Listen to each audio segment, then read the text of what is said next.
आज हमारे सामने जो दस्तावेज हैं वे जल संसाधनों पर एक गहरा अध्याय हैं और ये एक बड़ा दिलचस्प विरोधाभास सामने रखते हैं। हम सब जानते हैं कि पृथ्वी को नीला ग्रह कहा जाता है क्योंकि इसका लगभग 3/4 हिस्सा पानी से ढका है। लेकिन फिर भी हम पानी की कमी की खबरें सुनते हैं, सूखी जमीन की तस्वीरें देखते हैं और पानी के लिए लंबी कतारों की बात करते हैं। तो आज हम इसी गुत्थी को सुलझाने की कोशिश करेंगे। इतना पानी होते हुए भी पानी की कमी क्यों है?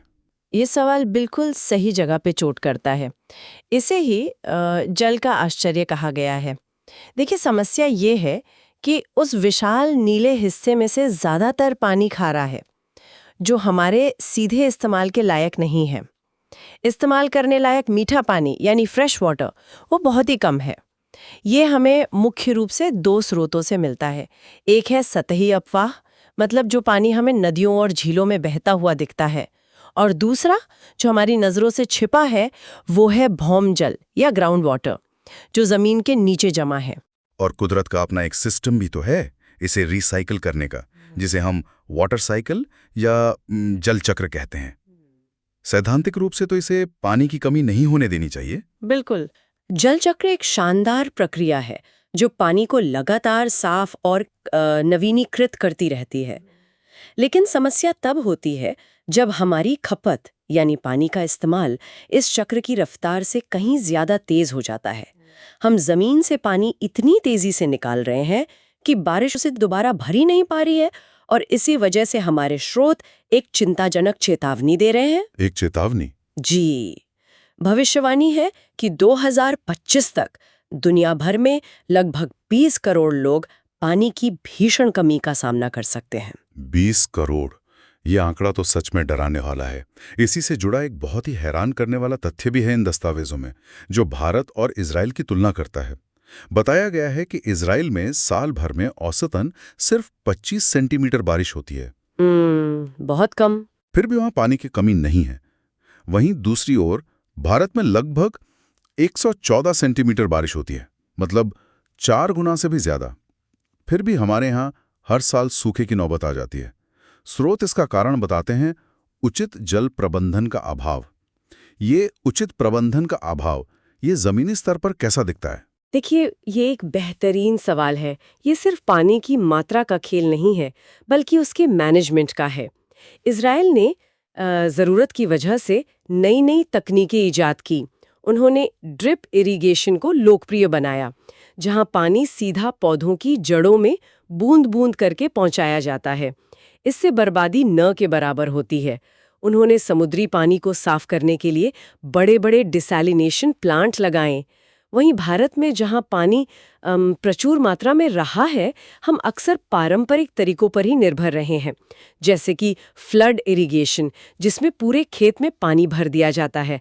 इसमें बहुत सारा पानी भाप बनकर या बहकर बर्बाद हो जाता है। तो सबक ये है कि सिर्फ पानी का होना काफी नहीं है, उसकी हर बूंद का सही इस्तेमाल करना जरूरी है। कभी कभी प्रचुरता ही हमें लापरवाह बना देती है। तो ये साफ है कि समस्या सिर्फ बारिश की कमी नहीं है। चलिए उन कारणों को और गहराई से समझते हैं जो इस जल दुर्लभता के लिए जिम्मेदार हैं।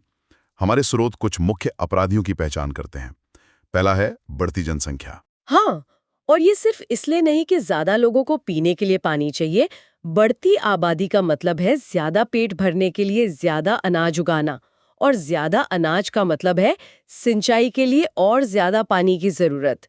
स्रोत इस बात पर जोर देते हैं कि किसान अपने निजी कुओं और नलकूपों से जमीन के नीचे का पानी मतलब भौम जल जरूरत से ज्यादा निकाल रहे हैं। ये एक तरह से पानी की माइनिंग है। हम पानी के उस छिपे हुए बैंक अकाउंट से पैसे निकाल तो रहे हैं, लेकिन उसमें जमा नहीं कर रहे हैं। जनसंख्या के अलावा अगला बड़ा कारण है तेजी से होता औद्योगिकरण और शहरीकरण। ये तो जाहिर है कि फैक्ट्रियों को पानी चाहिए, लेकिन क्या यहाँ कोई और गहरा मुद्दा भी छिपा है? बिल्कुल, यहाँ एक डबल वैमी है, यानी दोहरी मार। पहली, उद्योगों को अपने उत्पादन के लिए भारी मात्रा में मीठे पानी की जरूरत होती है, और दूसरी, कई उद्योग अपना रासायनिक कचरा और प्रदूषित पानी वापस नदियों और जल स्रोतों में छोड़ देते हैं।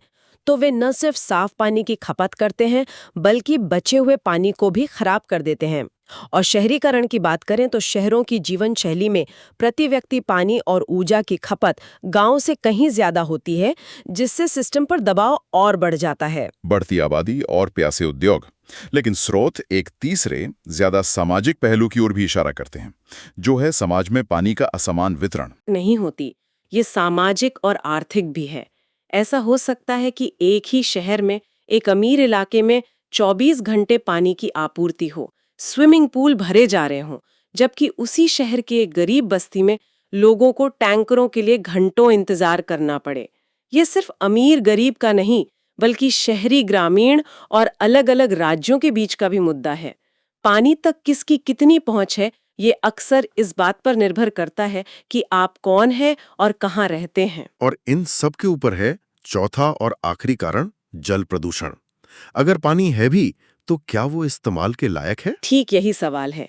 हमारे स्रोत बताते हैं कि घरेलू और औद्योगिक कचरा, खेतों में इस्तेमाल होने वाले केमिकल, कीटनाशक और उर्वरक, ये सब बहकर हमारे जल स्रोतों में मिल रहे हैं। नतीजा ये है कि हमारी नदियां और झीलें धीरे धीरे जहरीली होती जा रही हैं। ये पानी इंसानी इस्तेमाल के लिए खतरनाक हो जाता है। तो असल में प्रदूषण भी पानी की कमी का ही एक रूप है। ये गुणवत्ता प्रेरित कमी है। ठीक है, तो हमने समस्या और उसके कारणों को समझ लिया है। अब आते हैं सबसे दिलचस्प हिस्से पर, समाधान। हमारे दस्तावेज यहाँ दो बिल्कुल अलग दर्शनों को सामने रखते हैं। एक है विशाल आधुनिक परियोजनाएं और दूसरा है प्राचीन विकेंद्रीकृत बुद्धिमत्ता। चलिए पहले बड़े समाधान से शुरू करते हैं, बहुउद्देशीय नदी परियोजनाएं, जिन्हें हम आम भाषा में बड़े बांध कहते हैं। जवाहरलाल नेहरू ने तो इन्हें आधुनिक भारत के मंदिर तक कहा था। जी, ये उपाधि दिखाती है कि आज़ादी के बाद इन बांधों को देश के विकास के लिए कितना जरूरी माना गया था। और इन्हें बहुउद्देश्य कहने का एक खास कारण है। ये सिर्फ पानी जमा करने के लिए नहीं होते, एक ही बांध से कई काम सधते हैं। ये बिजली बनाता है, मतलब जल विद्युत, खेतों तक सिंचाई के लिए नहरों में पानी छोड़ता है, शहरों और उद्योगों को पानी की आपूर्ति करता है और बाढ़ के पानी को नियंत्रित करके तबाही से बचाता है। यहाँ तक कि पर्यटन और मछली पालन को भी बढ़ावा देता है। ये एक साथ कई समस्याओं का समाधान करने की कोशिश है। स्रोत इसके दो क्लासिक उदाहरण भी देते हैं, भाखड़ा नांगल और हीराकुंड। हाँ, भाखड़ा नांगल परियोजना सतलुज ब्यास नदी पर है और इसका मुख्य फोकस सिंचाई और बिजली उत्पादन रहा है। इसने पंजाब और हरियाणा के कृषि विकास में बड़ी भूमिका निभाई। वहीं हीराकुंड परियोजना महानदी पर बनी है और इसका एक प्रमुख उद्देश्य उड़ीसा में महानदी की विनाशकारी बाढ़ को नियंत्रित करना था, साथ ही जल संरक्षण भी। तो आप देख सकते हैं कि हर बांध को किसी खास क्षेत्रीय जरूरत को ध्यान में रखकर बनाया गया है। ये विशाल बांध तो आधुनिक इंजीनियरिंग के कमाल हैं। लेकिन जो बात मुझे सबसे ज्यादा दिलचस्प लगी वो ये है कि भारत में जल प्रबंधन की परंपरा कोई नई नहीं है। हमारे दस्तावेज बताते हैं कि हमारे यहाँ हजारों सालों से पानी को सहेजने की एक उत्कृष्ट परंपरा रही है। ये बिल्कुल सही है। ये कोई नई समस्या नहीं है और हमारे पूर्वजों के पास इसके बहुत ही परिष्कृत समाधान थे। स्रोत हमें समय में पीछे ले जाते हैं। ईसा से पहली सदी में इलाहाबाद के पास गंगा की बाढ़ के पानी को सहेजने के लिए एक बेहतरीन सिस्टम था। चंद्रगुप्त मौर्य के समय में बड़े पैमाने पर बांध, झीलें और सिंचाई प्रणालियां बनाई गईं। 11वीं सदी की भोपाल झील अपने समय की सबसे बड़ी मानव निर्मित झीलों में से एक थी और 14वीं सदी में दिल्ली में सुल्तान इल्तुतमिश ने हौज़े खास बनवाया था। ये सब सबूत है कि हम हमेशा से हाइड्रोलॉजिकल इंजीनियर रहे हैं। तो एक तरफ विशाल आधुनिक बांध हैं और दूसरी तरफ ये प्राचीन झीलें। स्रोत एक तीसरे रास्ते की भी बात करते हैं, जो प्राचीन ज्ञान और आधुनिक अभ्यास का एक सुंदर मेल लगता है, वर्षा जल संग्रहण यानी रेन वाटर हार्वेस्टिंग। इसका मूल दर्शन बहुत सरल और शक्तिशाली है। पानी को वहीं पकड़ो जहां वो गिरता है। बड़े बांधों की तरह पानी को मीलों दूर से लाने के बजाय यह हर घर, हर गांव को आत्मनिर्भर बनाने का तरीका है। और भारत की विविधता की तरह ही इसे अपनाने के तरीके भी हर इलाके में अलग-अलग हैं। पहाड़ों पर लोगों ने गोल या कुल जैसी नालियां बनाई जो नदी की धारा का पानी खेतों तक ले जाती हैं। बंगाल के बाढ़ वाले मैदानों में बाढ़ के पानी को ही सिंचाई के लिए इस्तेमाल करने के लिए नहरें बनाई गईं। और राजस्थान के सूखे इलाकों में तो ये तकनीक जीवन रेखा की तरह है।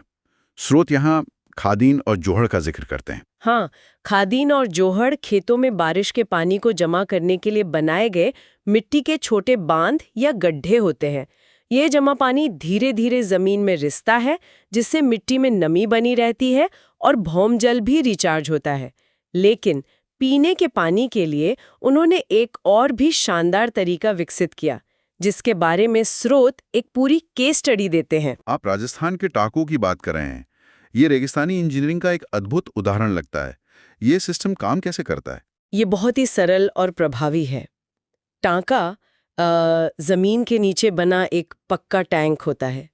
घर की ढलान वाली छतों पर गिरने वाला बारिश का पानी पाइप के जरिए सीधे इस टैंक में जमा हो जाता है। इसमें एक बहुत ही समझदारी वाली बात यह है कि मौसम की पहली बारिश के पानी को जमा नहीं किया जाता है, उसे बह जाने देते हैं ताकि छत और पाइप अच्छी तरह साफ हो जाएं। उसके बाद का सारा साफ पानी टैंक में इकट्ठा कर लिया जाता है। और इस पानी को एक खास नाम भी दिया गया है, पालर पानी। जी हाँ, पालर पानी, जिसे प्राकृतिक जल का सबसे शुद्ध रूप माना जाता है। ये पानी इतना कीमती होता है कि इसे अगली बारिश के मौसम तक इस्तेमाल किया जा सकता है। इसका एक और फायदा भी था। अक्सर लोग इन टांकों के साथ ही जमीन के नीचे कमरे भी बना लेते थे, जो रेगिस्तान की भीषण गर्मी में घर को ठंडा रखने का काम करते थे। ये एक पूरी तरह से आत्मनिर्भर और पर्यावरण के अनुकूल जीवन शैली का हिस्सा था। यह विश्वसनीय है। तो क्या आज के दौर में भी ऐसी परंपरागत तकनीकों का कोई महत्व है? स्रोत कुछ आधुनिक चैंपियंस का भी जिक्र करते हैं जो वर्षा जल संग्रहण को जिंदा रखे हुए हैं। बिल्कुल, और ये उदाहरण दिखाते हैं कि यह ज्ञान आज भी कितना प्रासंगिक है। पहला उदाहरण मेघालय का है, जहां बांस ड्रिप सिंचाई प्रणाली का इस्तेमाल होता है। यह 200 साल पुरानी तकनीक है, जिसमें नदियों या झरनों के पानी को बांस से बने पाइपों के नेटवर्क के जरिए बूंद बूंद करके सीधा पौधों की जड़ों तक पहुंचाया जाता है। इसमें पानी का बहाव इतना नियंत्रित होता है कि बर्बादी लगभग शून्य हो जाती है। और कर्नाटक के गंडाथुर गांव की कहानी तो और भी प्रेरणादायक है। हाँ, वो तो एक मिसाल है। मैसूर जिले का ये गांव एक वर्षा जल संपन्न गांव बन गया है। यहाँ के लगभग 200 घरों ने अपनी छतों पर रेन वाटर हार्वेस्टिंग सिस्टम लगाया है। हर घर हर साल लगभग 50,000 लीटर पानी जमा करता है। आप सोचिए, यह एक सामूहिक प्रयास का कितना बड़ा असर है। यह गांव अपनी पानी की जरूरतों के लिए काफी हद तक आत्मनिर्भर हो गया है। और फिर तमिलनाडु का उदाहरण है, जिसने इसे एक कदम और आगे बढ़ा दिया। तमिलनाडु ने इसे एक नीतिगत स्तर पर लागू किया। वह भारत का पहला और एकमात्र राज्य है जहां हर घर के लिए छत वर्षा जल संग्रहण का ढांचा बनाना कानूनी तौर पर अनिवार्य कर दिया गया है। अगर आप नया घर बना रहे हैं तो आपको ये सिस्टम लगाना ही होगा। ये दिखाता है कि कैसे व्यक्तिगत प्रयासों को सरकारी नीति से जोड़कर बड़े पैमाने पर बदलाव लाया जा सकता है। तो हमने बड़े बांध देखे और जमीनी स्तर पर वर्षा जल संग्रह के तरीके भी। इन सब में सरकार की क्या भूमिका है? स्रोत कुछ प्रमुख सरकारी पहलों का भी जिक्र करते हैं। हाँ, सरकार 3 प्रमुख योजनाओं के जरिए इस समस्या से निपट रही है और तीनों के लक्ष्य अलग-अलग हैं। पहली है जल जीवन मिशन। इसका सीधा लक्ष्य है हर ग्रामीण परिवार तक नल के जरिए पीने का साफ पानी पहुंचाना। यह पहुंच और स्वास्थ्य पर केंद्रित है। दूसरी है अटल भूजल योजना। यह योजना उस छिपे हुए बैंक अकाउंट यानी भौमजल के प्रबंधन पर केंद्रित है। इसका लक्ष्य 7 राज्यों में जन भागीदारी के माध्यम से, मतलब लोगों को साथ लेकर, ग्राउंड वाटर के स्तर को सुधारना और पानी के समझदारी भरे उपयोग को बढ़ावा देना है। ये स्थिरता के बारे में है। और तीसरी प्रधानमंत्री कृषि सिंचाई योजना। इसका फोकस पूरी तरह से खेती पर है। इसके 2 नारे हैं, हर खेत को पानी यानी सिंचाई का विस्तार करना और प्रति बूंद अधिक फसल यानी पर ड्रॉप मोर क्रॉप, मतलब पानी के इस्तेमाल में दक्षता लाना। ये कृषि में पानी की उत्पादकता बढ़ाने की योजना है। तो इस पूरी चर्चा से यह साफ है कि भारत की जल समस्या का कोई एक जादुई समाधान नहीं है। ये एक बहुत ही जटिल पहेली है। बिल्कुल। इसके लिए हमें हर स्तर पर काम करना होगा। हमें भाखड़ा नांगल जैसे बड़े इंजीनियरिंग प्रोजेक्ट्स भी चाहिए और गंडाथुर जैसे गांवों की व्यक्तिगत जिम्मेदारी भी। हमें तमिलनाडु जैसी मजबूत सरकारी नीतियां भी चाहिए और राजस्थान के टांकों जैसी सदियों पुरानी बुद्धिमत्ता भी। ये एक बहुआयामी लड़ाई है। ये वाकई एक बहुत बड़ी तस्वीर पेश करता है और ये सोचने पर मजबूर करता है। हमने राज्य, समुदाय और इतिहास के समाधानों को देखा, लेकिन भविष्य की तकनीक के बारे में क्या? हमारे स्रोतों ने एटमॉस्फेरिक वाटर जनरेटर, जो हवा से पानी बनाते हैं, या अल्ट्रा एफिशिएंट डीसैलिनेशन जैसी नई तकनीकों पर ज्यादा बात नहीं की। शायद भारत की पानी की कहानी का अगला अध्याय कमी के प्रबंधन के बारे में नहीं, बल्कि पूरी तरह से नए तरीकों से प्रचुरता पैदा करने के बारे में होगा। ये सोचने के लिए एक दिलचस्प ख्याल है। अगर आपको इसी तरह आसान भाषा में पढ़ना अच्छा लगता है तो इस चैनल को अभी सब्सक्राइब कर लीजिए। अगर आप सभी सब्जेक्ट्स के नोट्स चाहते हैं तो वीडियो के डिस्क्रिप्शन बॉक्स को जरूर चेक करें।